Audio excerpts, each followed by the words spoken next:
And you can see how right here, final example, when you stop moving, when you slow down your speed, mechanics get harder, challenges get harder. You're more likely to make mistakes.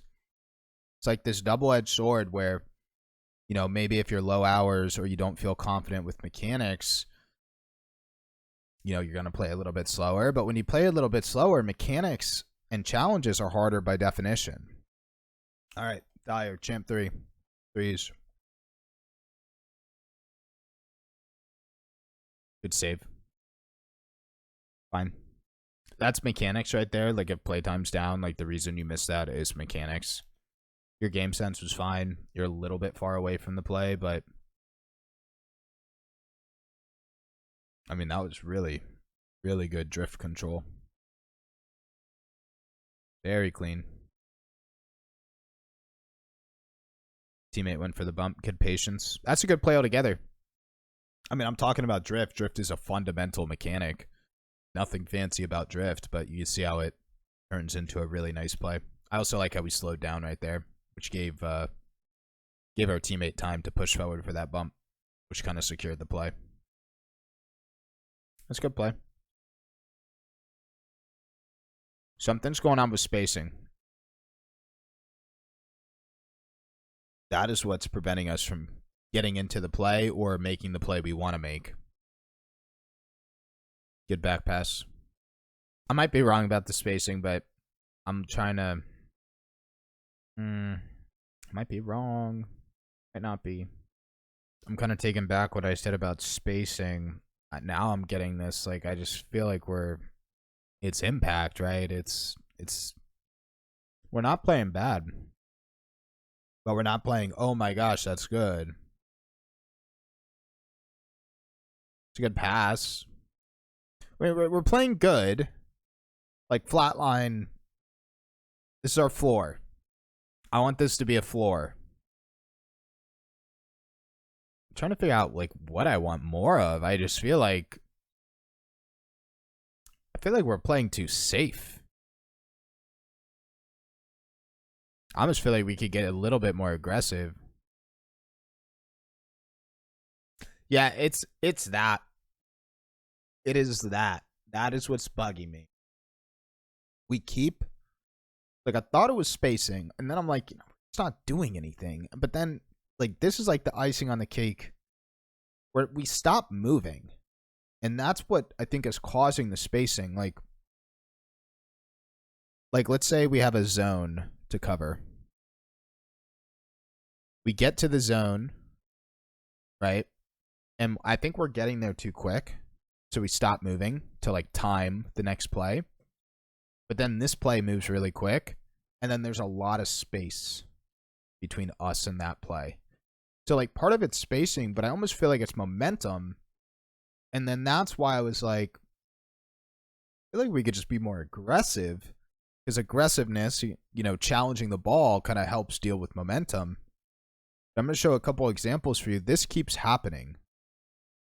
Where we go, and then we get to a position or what we wanted to do. We get there too quick. We stop moving. You're not always getting demoed like we do right here, but we just stop moving. Gotta, like, find some more examples as to what I mean. This. All right, we're going. We get to the position. We get there. Bam. Stop moving. And typically you are a demo target right here in the midfield. And then we're late to this. And that's why I'm like, oh, it's spacing, or oh, it's movement, or oh, it's aggression. Like, it's all working together. I'll keep showing examples for you. That was good. This would be a good example. It's like baby steps, okay? See how we're moving, though? We're moving. We're literally taking baby steps. I just need some sort of cohesive movement. Helps you time the play. That was better. This was another good example, right? We're moving. We're moving with the play. All right, and then I'm going to start talking about solutions. We'll talk about the first solution right now. How do you keep momentum? Turn. Fake. Drive in a circle. Right? Like, you're literally turning to hold momentum. Like, maybe you still want to cover this position. Turn. Drive in a circle. and then cover that position. It helps you, that turn helps you time the play. But the other thing is you might be getting to positions too quickly where maybe, I don't know, let's say we're driving a couple ticks over base speed right here. I think we're at base speed, but maybe, I mean, we'll really go crazy with this. It's drive this way, then this way, then this way, and that helps you time the play better so you don't have to turn. Or maybe if you were driving faster, you just drive slower instead. I'll try to find an example of that. But it's like all these, like I made that comment about the drift play. Drift play was really good. It's a fundamental. Movement, fundamental. I think we're having issues with the fundamentals. Literally just play timing and movement. And I do think aggression, kind of ball chase aggression, go challenge aggression kind of fixes that. But you could also work on these, I mean, this wasn't bad, but like work on these movement techniques. See how we just like go super fast and then we go super slow, right? So that's like, maybe we rotate back and we start slowing down right now instead of being supersonic. So like that distance is when we start slowing down so that we could time this play better. So we get here, we stop moving, right? Try to think of a creative example to keep movement in net. Bam, bam, bam.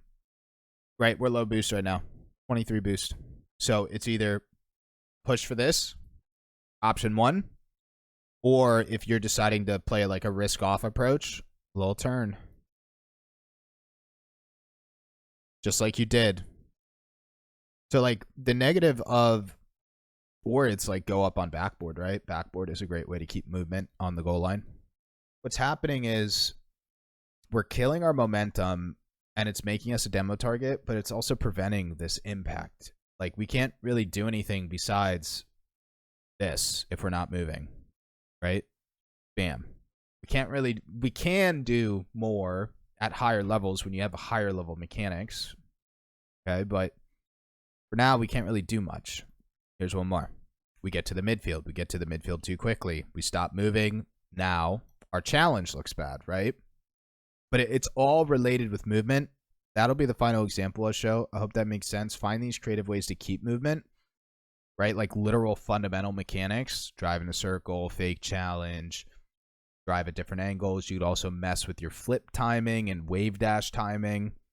Also literally slow down the speed of your rotation, the speed of your car. But then what you could also experiment with is ego challenges and demos. So more of like a challenge focus, meaning demos. Demos help with momentum or throwing yourself at the play. And really with this, like I just feel like, I know you're at low hours, but so like confidence might not be as high, but I just feel like we're not taking advantage of the opportunity we have. I feel like you could be destroying this lobby.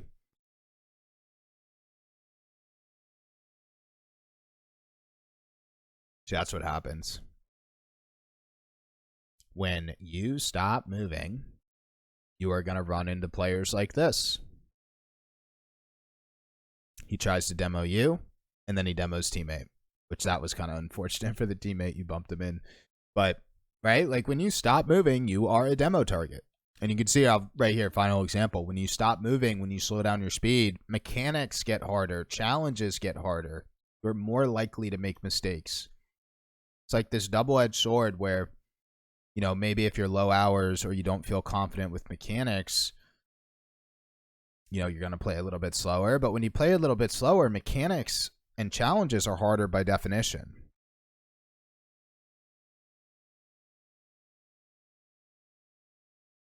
Leave it there. Not bad.